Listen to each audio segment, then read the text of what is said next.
Неизвестно е дали SafeCity системот ќе профункционира од 1 февруари. За измените на законот за прекршоци е потребно двотретинско мнозинство во парламентот, а доколку не се обезбеди, нема да се воведе системот. Ова за сител го потврди и министерот за внатрешни работи без да појасни дали имаат алтернативно решение. Владеачкото мнозинство засега нема поддршката од пратеничката група на ДУИ. Координаторката Рина Хајдари за сител вели измените на законот според нив имаат низа недоследности поради кои нема да гласаат. Поднели амандмани со кои ќе го оспорат носењето се додека не се усогласи текстот онака како што тие сугерираат. Интегративците претходно обвинија дека власта го партизира системот SafeCity со цел воспоставување полициска контрола врз албанското население и следење на политичките опоненти, наместо грижа за безбедноста на патиштата.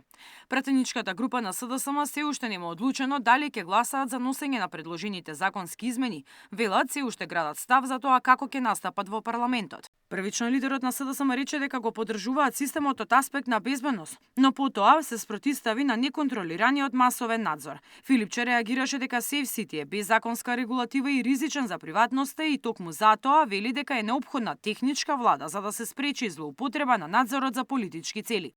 Дека се уште нема договор меѓу пратеничките групи, потврди и спикерот Гаши на денешниот брифинг со новинари. Ако се постигне договор, законските измени веднаш ќе бидат ставени на собраниска седница за да се гласаат. Досега на координациите на пратеничките групи немаше забелешки во врска со текстот на измените. Тоа што овој закон не е поддржан е прашање на договор меѓу пратеничките групи, рече Гаши.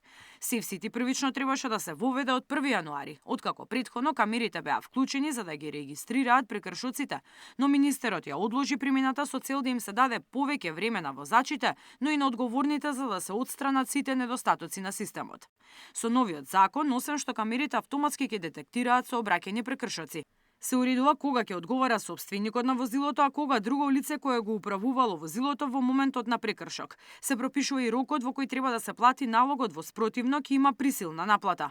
Казните се трикратно повисоки за потешки сообраќајни прекршоци од актуелните. Доколку возачот е под дејство на алкохол, дрога или психотропни супстанции или управувал без возачка, ќе му биде одземено возилото, ќе се донира на јавните институции, а возачката ќе му биде поништена. Доколку возачот има повеќе од 3 забрани за управување на возило, трајно ќе му се поништи возачката дозвола. Негативните поени ќе може да се изрекуваат заедно со глобата, а не само како нејзина замена. Новина е граѓаните сами да може да поведат постапка пред суд доколку не се согласуваат со прекршочниот налог. Миријана Давидовска, Сител телевизија.